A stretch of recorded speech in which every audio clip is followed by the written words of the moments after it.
कमलायतलोचन लोकपते विजयी भव वेङ्कटशैलपते सचतुर्मुख षण्मुख पञ्चमुख प्रमुखाखिल दैवतमौलिमणे शरणागत वत्सल सारनिधे परिपालय मां वृषशैलपते अतिवेलतया तव दुर्विषहैरनुवेल कृतैरपराधशतैः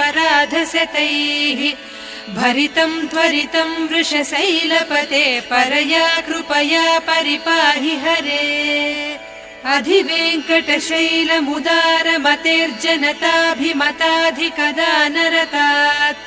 परदेवतया गरितान्निगमैः कमलादयितान्न परङ्कलये कलवेणुरवावस गोपवधूसतकोटिवृतात् स्मर कोटिसमात् प्रतिवल्लविक